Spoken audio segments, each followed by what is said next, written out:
एक समय ऐसा भी था जब इंसान सिर्फ एक जानवर थे। ना कोई भाषा थी, न समाज, ना ही पहचान था। बस अपने अस्तित्व के लिए लड़ता हुआ एक शिकार करता जीव। न उसे कल की चिंता थी, न भविष्य का कोई सपना। हर दिन एक जंग थी, भूख, डर और मौत से। यहीं से शुरू होती है जानवर से इंसान बनने का सफर। और उस सफर की सबसे पहली गूंज गूंजती है उन पुरानी गुफाओं की दीवारों पर। आज से अरबों साल पहले का वो समय जब धरती पर कोई इंसान, जानवर, पेड़ पौधे, यहाँ तक कि कोई भी जीवित प्राणी मौजूद नहीं था। सिर्फ एक उबलता हुआ आग का गोला जो सूरज से भी ज्यादा खतरनाक लग रहा था। ना कोई हवा थी, ना पानी, सिर्फ धधकती हुई गर्मी, अंधेरा और चारों तरफ तबाही। ये वही धरती है जिस पर आज हम खड़े हैं। लेकिन तब इसका वातावरण इतना विषैला और गर्म था कि जीवन का कोई सवाल ही नहीं उठता था।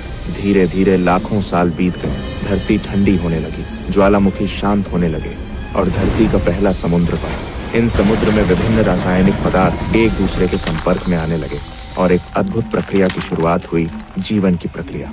पहले पहल सूक्ष्म जीव बने, जिन्हें हम प्रोकैरियोटिक कोशिकाएं कहते हैं। ये इतने छोटे थे कि उन्हें देखने के लिए माइक्रोस्कोप की भी जरूरत पड़ती। ये प्राणी ही जीवन की पहली कड़ी थे। कोई हाथ पैर नहीं, कोई दिमाग नहीं, बस एक सरल कोशिका जो जीवन के पहिए को घुमा रही थी। धीरे धीरे प्रोकैरियोटिक जीवों ने खुद को विकसित किया और यूकैरियोटिक जीव अस्तित्व में आए। अब जीवन सिर्फ एक कोशिका तक सीमित नहीं था, बल्कि कई कोशिकाएं मिलकर एक शरीर का निर्माण करने लगी थी। फिर समय के साथ धरती का वातावरण बदलता गया। पृथ्वी में ऑक्सीजन की मात्रा बढ़ने लगी और समुद्र जीवों से भरने लगे। फिर आया एक ऐसा समय जिसने जीवन की दिशा ही बदल दी। इस दौरान हजारों नई प्रजातियां एक साथ विकसित हुईं। जटिल जीव जैसे मछलियां, कीड़े, जेलीफिश और कई अनोखे समुद्री जीवों का आगमन हुआ। रीढ़ वाले जीव पहली बार दिखने लगे। जीवन तेजी से विकसित होने लगा और फिर कुछ जीव पानी से बाहर निकलकर धरती पर भी अपने पैर जमाने लगे।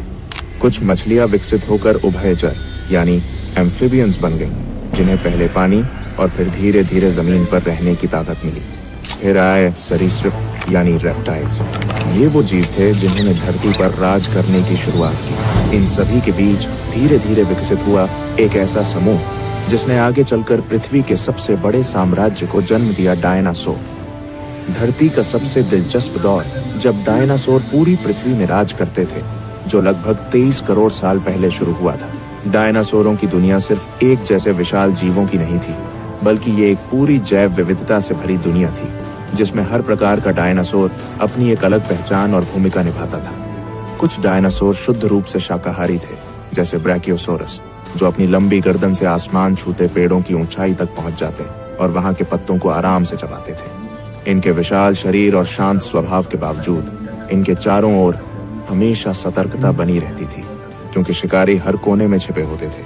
वहीं ट्राइसेराटॉप्स जैसे डायनासोर अपने बड़े और मजबूत सींगों के साथ नजर आते थे, शांत स्वभाव वाले, मगर जरूरत पड़ने पर अपने दुश्मनों से टकरा जाने वाले योद्धा। दूसरी ओर मांसाहारी डायनासोरों की दुनिया कहीं ज्यादा खौफनाक थी। टायरेनोसोरस रेक्स को कौन नहीं जानता, विशालकाय जबड़े, नुकीले दांत और राक्षसी ताकत, जिसने इसे अपने समय का सबसे खतरनाक शिकारी बना दिया था। पर इससे कम खतरनाक नहीं थे वेलोसिरैप्टर्स, जो आकार में भले ही छोटे थे, मगर चालाकी, तेजी और टीम वर्क से अपने शिकार को चौंका देते थे। लेकिन डायनासोरों की कहानी सिर्फ धरती तक सीमित नहीं थी। कुछ ने आसमान में उड़ान भरी, जैसे प्टेरोडैक्टाइल्स और क्वेट्ज़लकोअट्लस, जिनके पंख इतने विशाल थे कि लगता था जैसे पूरा आकाश ही उनके कब्जे में हो। ये उड़ने वाले डायनासोर शिकार करने के लिए या लंबी दूरी तय करने के लिए आसमान में इधर उधर मंडराते रहते थे। और वहीं जब नजरें समंदर की गहराइयों में जाती हैं, तो वहां भी डायनासोरों जैसा जीवन मौजूद था। मोसासोरस जैसे समुद्री शिकारी अपनी ताकतवर पूंछ और जबड़ों से पूरे समुद्री जीव जगत पर राज करते थे, जबकि प्लीसियोसोरस अपनी लंबी गर्दन और तेज तैराकी के साथ गहराइयों में शिकार की तलाश में निकलते थे। यानी डायनासोरों का युग धरती, आकाश और समुद्र तीनों में फैला हुआ था, और हर जगह वे अपनी अपनी दुनिया के बादशाह थे। डायनासोरों का साम्राज्य करीब 18 करोड़ साल तक चलता रहा, लेकिन फिर करीब 6.5 करोड़ साल पहले धरती पर एक विनाशकारी घटना घटी। एक विशाल उल्कापिंड मेक्सिको के युकाटन प्रायद्वीप से टकराया। इस टक्कर की ताकत इतनी जबरदस्त थी कि उसने आसमान में धूल और राख का अंधेरा फैला दिया। सूरज की रोशनी धरती तक पहुंचनी बंद हो गई। तापमान गिरने लगा और सबसे पहले असर पड़ा पेड़ पौधों पर। जंगल धीरे धीरे सूखने लगे। जब पेड़ पौधे नहीं बचे तो शाकाहारी जीव भूख से मरने लगे, और जब शाकाहारी खत्म हुए तो मांसाहारी भी ज्यादा दिनों तक टिक नहीं पाए। धीरे धीरे बड़े जीवों की प्रजातियां एक एक कर खत्म होने लगीं। ऐसा लगा जैसे पूरी धरती की जीवन का कड़ी टूट रही है। और यहीं पर खत्म हो गया डायनासोरों का करोड़ों साल पुराना साम्राज्य। मगर इस तबाही के बीच धरती एक नई शुरुआत की तैयारी कर रही थी। एक नई सभ्यता, नए जीव और अंततः इंसानों का युग शुरू होने वाला था। डायनासोरों के विनाश के बाद धरती पर एक नया अध्याय शुरू हुआ। करोड़ों सालों तक दबे, छिपे और भय में जीने वाले छोटे छोटे स्तनधारी जीव अब मुक्त थे। पहले ये जीव पेड़ों की झाड़ियों में, जमीन के नीचे बिलों में या चट्टानों की दरारों में छिपकर रहते थे, क्योंकि धरती पर डायनासोरों का राज था और उनका किसी भी समय शिकार हो जाना तय था। मगर अब वह डर मिट चुका था। वातावरण धीरे धीरे स्थिर हो रहा था और जीवन को फिर से फैलने का मौका मिल रहा था। इन स्तनधारियों की खासियत थी कि इनके शरीर पर फर था, जिससे ये तापमान के बदलते हालात में खुद को बचा सकते थे। ये अपने बच्चों को जन्म देकर दूध पिलाते थे, जिससे उनकी संतानों की जीवन दर अधिक थी। जैसे जैसे समय बीतता गया, इन स्तनधारियों ने अपने पर्यावरण के हिसाब से खुद को ढालना शुरू किया। कुछ ने पेड़ों पर रहना जारी रखा, जहां उन्हें फल, पत्तियां और सुरक्षा मिलती थी। वहीं कुछ जमीन पर उतर आए और उन्होंने नई चुनौतियों का सामना करना सीखा। खुला आकाश, खुले शिकारी और बदलता मौसम। डायनासोरों के बाद धरती स्तनधारी जीवों से भर गई थी, लेकिन उनमें से कुछ खास प्रजातियां धीरे धीरे एक नए मुकाम की ओर बढ़ रही थी। ये थे प्राइमेट्स, यानी वो जीव जो आज के इंसानों के सबसे नजदीकी पूर्वज माने जाते हैं। यही जीव आगे चलकर इंसानों के पूर्वज बनने वाले थे। इन प्राइमेट्स का विकास काफी रोचक था। उन्होंने पेड़ों पर चढ़ना, शाखाओं पर छलांग लगाना और तेजी से भागना सीखा। धीरे धीरे उनके अंगों में बदलाव आने लगा। उनकी उंगलियां लचीली होने लगीं ताकि वे शाखाओं को मजबूती से पकड़ सकें। उनके हाथ अब सिर्फ पकड़ने के लिए नहीं, बल्कि चीजों को घुमा फिराकर समझने और उपयोग करने के लिए बनने लगे। सबसे महत्वपूर्ण बदलावों में से एक था आंखों की स्थिति। अब उनकी आंखें सिर के सामने की ओर आ गईं, जिससे उन्हें गहराई और दूरी का बेहतर अनुमान होने लगा। यह बदलाव उन्हें पेड़ों पर छलांग लगाने और शिकारियों से बचने में बेहद मददगार साबित हुआ। समय के साथ प्राइमेट्स का दिमाग भी विकसित होने लगा। वे अब छोटे समूहों में रहने लगे, मिलजुल कर भोजन ढूंढते और एक दूसरे को खतरे से सावधान करते। सामाजिक जीवन की शुरुआत यहीं से हुई। समूहों में रहना और एक दूसरे से संकेतों के जरिए संवाद करना। सामाजिक जीवन की शुरुआत यहीं से हुई। समूहों में रहना और एक दूसरे से संकेतों के जरिए संवाद करना उनके दिमागी विकास का एक बड़ा कारण बना। धीरे धीरे शरीर में और भी बदलाव आने लगे। कुछ प्राइमेट्स ने जमीन पर ज्यादा समय बिताना शुरू किया।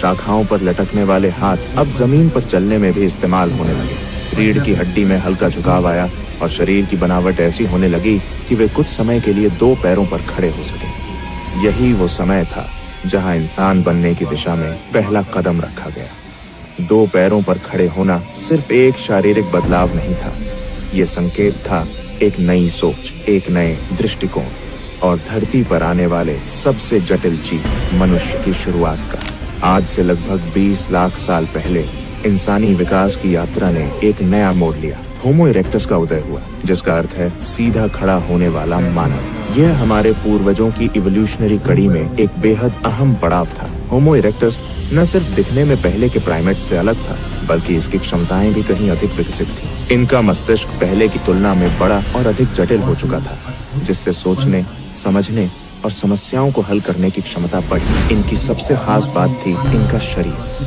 ये पूरी तरह दो पैरों पर सीधा चल सकते थे, जिससे इन्हें लंबी दूरी तय करने में आसानी होती थी।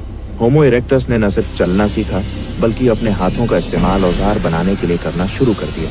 पत्थर को तराश कर हथियार बनाना, लकड़ियों से साधारण उपकरण तैयार करना, ये सब उनके जीवन का हिस्सा बन गया था। लेकिन जो चीज उनके जीवन में सबसे बड़ा बदलाव लेकर आई, वो थी आग का प्रयोग। आग को नियंत्रित करना और उसका इस्तेमाल करना मानव इतिहास की सबसे क्रांतिकारी खोजों में से एक था। इससे खाना पकाना संभव हुआ, जिससे भोजन को पचाना आसान हो गया और पोषण भी बढ़ा। आग ने उन्हें ठंड से बचाया, जिससे अब वे ठंडे इलाकों में भी जीवित रह सकते थे। और सबसे अहम, आग ने उन्हें रात के अंधेरे और जंगली जानवरों से सुरक्षा दी। इस सब के साथ साथ एक और सामाजिक बदलाव हुआ।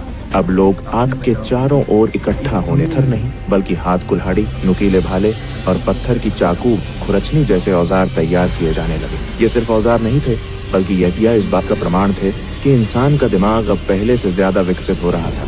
वह अब अपने पर्यावरण को समझने और उसे अपने अनुसार ढालने लगा था। समूह में रहने के अपने फायदे थे। भोजन मिल बांट कर खाया जाता, बच्चों की देखभाल पूरी टीम मिलकर करती और बीमार या बूढ़े सदस्यों की जिम्मेदारी भी सब मिलकर उठाते। यह सामूहिक जीवन इंसानी समाज की नींव बन गया। अब इंसान गुफाओं में रहने लगा था। अंदर आग जलाकर रात बिताना, ठंड से बचना और सुरक्षा महसूस करना, ये गुफाएं इंसानों के पहले घर बन चुकी थी। लेकिन गुफाएं सिर्फ ठिकाना नहीं थी, ये अब पहली कला की जन्मभूमि बनने वाली थी।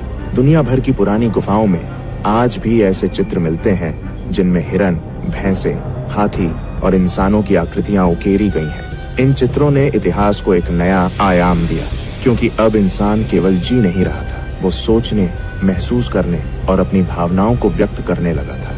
ये पहली बार था जब मानव ने अपने विचारों को दीवारों पर उकेरना शुरू किया, और यहीं से कला, संस्कृति और आगे चलकर पूरी सभ्यता की शुरुआत हुई। अब हम उस निर्णायक मोड़ पर आ पहुंचे हैं जहां होमो सेपियंस सिर्फ शिकार करने वाले जीव नहीं रह गए थे, अब वे धीरे धीरे इंसान बन रहे थे। एक ऐसा जीव जो सिर्फ जीने के लिए नहीं, बल्कि महसूस करने, बोलने और समझने के लिए भी जीवित था। भाषा कोई एक दिन में नहीं बनी, यह भी लाखों सालों में धीरे धीरे विकसित हुई। शुरुआत हुई इशारों से, हाथों, आंखों और चेहरे के हाव भाव से। अगर आपको ये इंसानी विकास की कहानी पसंद आई हो तो इसे दूसरों तक जरूर पहुंचाइए, क्योंकि जब तक हम अपने अतीत को नहीं जानेंगे तब तक अपने भविष्य की उड़ान को सही मायनों में नहीं समझ पाएंगे। क्योंकि जब तक हम अपनी जड़ें नहीं जानेंगे, हम अपने पंखों की कद्र नहीं कर पाएंगे। तो वीडियो को लाइक करें, चैनल को सब्सक्राइब करके हमारे साथ जुड़े और कमेंट में बताइए आपका क्या मानना है।